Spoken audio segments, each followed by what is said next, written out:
Hello guys, today's our topic is function. तो हम देखेंगे पाइथन में फंक्शन को कैसे यूज़ करते हैं और फंक्शन क्या होता है। Function is a self contained program. When you call it then it return some value.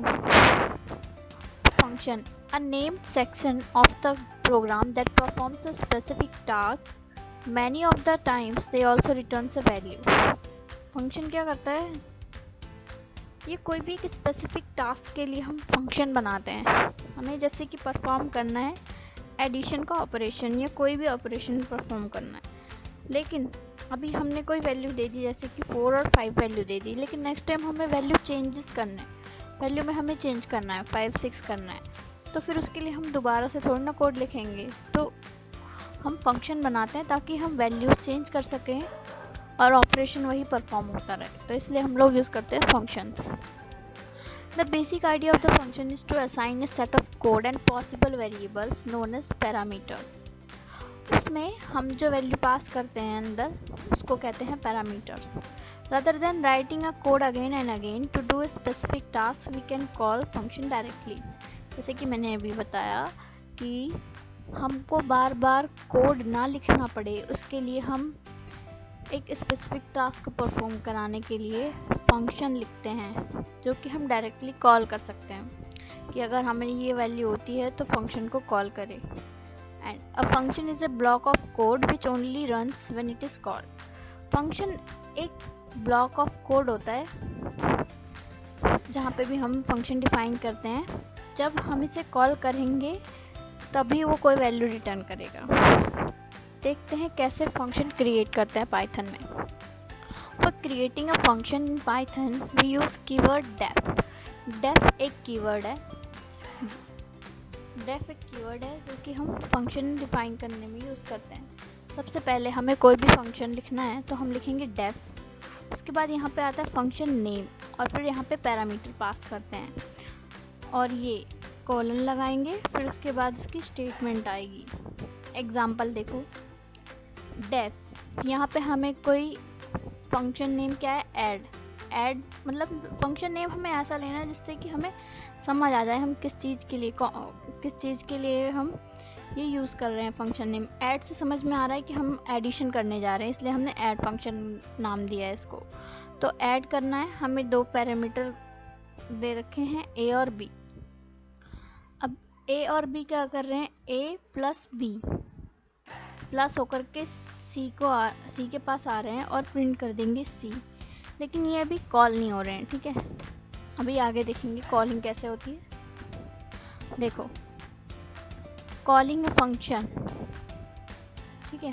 To call any function in Python we simply use the function name followed by the parenthesis and passing the parameters with the parameters. Syntax क्या है function को call करने का, जो function name लिखेंगे वो, और जो हमने वहाँ पे पैरामीटर दिए हैं वो। देखो, फंक्शन का नाम क्या है, ऐड है, और यहाँ पे पैरामीटर क्या है, ए और बी। अब जब हम इसे कॉल करेंगे तो हम क्या लिखेंगे, ऐड लिखना चाहिए हमें, और पैरामीटर क्या है, ए और बी। हम ए और बी की वैल्यू दे देंगे, सपोज 2 एंड 3 दे दिया हमने। तो ये हो गया हमारा कॉलिंग स्टेटमेंट। इस प्रिंट स्टेटमेंट के बाद ये वाली स्टेटमेंट आ जाएगी कि हमने ये फंक्शन का नेम दिया है और फिर 2 और 3 वैल्यू दे दी है, जो कि a इक्वल टू 2 हो जाएगा, b इक्वल टू 3 हो जाएगा। तो हम इसको कॉल कर रहे हैं। ठीक है, जब कॉल करेंगे तो ये वैल्यू इसको असाइन होकर के और फिर ये ऑपरेशन परफॉर्म होगा और फिर प्रिंट कर देगा सी। देखो, हमने यहाँ पे ऐड लिखा जैसे मैंने बताया था और 2 और 3 लिख दिया, पैरामीटर पास हुए। जब पैरामीटर पास हुए, देखो ए ऐड 2 और 3 आया। ठीक है, ये हमने कॉल किया इस फंक्शन को। तो ऐड देखेगा कि फंक्शन नेम ऐड कहाँ है, तो देखा उसने अभी तो हमारे एक ही फंक्शन है। वैसे जब बहुत सारे फंक्शन होते हैं ना, तो फिर उसको चेक करना पड़ता है कहाँ पर है। तो यहाँ देखेगा कि ऐड फंक्शन कहाँ पर है, यहाँ पर है। फिर वो क्या करेगा, ए इक्वल टू 2 दे देगा और b इक्वल्स टू 3 दे दिया उसने। ठीक है, यहाँ पे असाइन कर दी वैल्यू। अब क्या किया उसने, कि उसने तो कॉल कर लिया, अब ये वाला परफॉर्म होगा सिर्फ ऑपरेशन। उसका काम क्या है, कॉल करने का। वैल्यू पास करी यहाँ पर और कॉल कर दिया। Equal to 2, b equal to 3, तो यहाँ क्या हो जाएगा 2, यहाँ हो गया 3, तो c इक्वल टू क्या आ जाएगा 5, वैल्यू क्या आ जाएगी c की 5 आ जाएगी। अब देखो पर्पस क्या है हमारा फंक्शन बनाने का, हमने यहाँ पे सिर्फ ये फंक्शन बना दिया, ठीक। अब हमें वैल्यू चेंज करनी है सिर्फ, तो हम यहाँ पे जब कॉल करेंगे तो यहाँ पे अब हम चाहे यहाँ पे 10 और 11 लिख सकते हैं, परफॉर्म वो एडिशन का सेम ऐसे ही करेगा, है ना। तो ये फ़ायदा है फंक्शन बनाने का। अब हमने यहाँ पे 10 और 11 कर दिया, अब देखते हैं क्या होना चाहिए। अब a इक्वल टू 10 हो जाएगा और b इक्वल टू 11 हो जाएगा, तो 10 10 20 21, c इक्वल टू 21 आएगा। तो देखो हमें यहाँ पे कोई भी चेंजेस नहीं करना पड़ा, ठीक है, कोई भी चेंज नहीं करना पड़ा, सिर्फ क्या करना पड़ा, कॉलिंग स्टेटमेंट में हमने वैल्यू चेंज कर दी, सिर्फ इतना काम। और अगर हमें यही काम वैसे करना होता तो हम दोबारा से सेम कोड लिखते, फिर वैल्यूज चेंज करके देते। देखो अब आ जाओ डिफ़ॉल्ट पैरामीटर्स पे। We can also declare a default value of a parameter in Python. We cannot declare the default parameter prior to non-default parameters.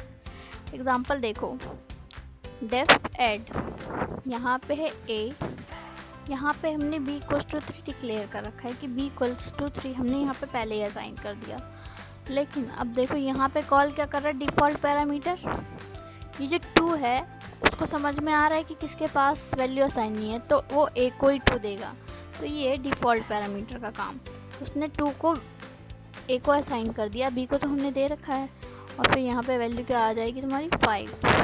ये देखो, तो अब देखते हैं हम लोग फंक्शन कैसे इम्प्लीमेंट करते हैं कोडिंग सेक्शन में। डेफ का मतलब हम लोग फंक्शन बना रहे हैं, डेफ ऐड नाम का फंक्शन है और a और b उसके पैरामीटर हैं, वही सेम चीज़ है, कोड में इम्प्लीमेंट करके दिखा रही हूँ। a प्लस b ये ऑपरेशन परफॉर्म करना है, सी में उसकी वैल्यू आ जाएगी परफॉर्म हो करके। लेकिन ऐसा कब होगा, जब तक कि कॉल फंक्शन नहीं होगा, फंक्शन को कॉल नहीं किया जाएगा तब तक वो वैल्यू को ऐड नहीं करेगा। देखो उसको रन कराते हैं, तो ये क्या आ गया 5, दोबारा रन करा देते हैं, देखो 5 आ गया ना, ठीक है। अब किस लिए हमने फंक्शन लिखा हुआ है, हम वैल्यू कितनी भी बार चेंज करें हमें रिजल्ट दे देगा ये। सपोज मैंने यहाँ पे लिख दिया कुछ 102, अब देखो मैंने वैल्यूज चेंज कर दी, है ना। अब देखते हैं परफॉर्म करके, कोड सेम है हमारा, कोड में मैंने कुछ भी चेंजेस नहीं किया, सिर्फ वैल्यूज चेंज करी है। देखो आ गया 780, ठीक है, आ गया ना 780, दिख रहा है सबको, 780 आ गया, इसको ऐड करके। ऐसे ही मान लो कोई दूसरा फंक्शन बनाते हैं, हमें फंक्शन बनाना है मल्टीप्लिकेशन का, लिख दिया डेफ, सिंपल नाम दे देंगे मल्टीप्लाई, या कुछ भी दे दो, मल्टीप्लाई दे दिया हमने, ठीक है। हमने इसमें दे दिया कुछ भी x y z, 3 parameter pass करा दिए। फिर हमें यहाँ पे क्या करना है, कॉलन लगाना है।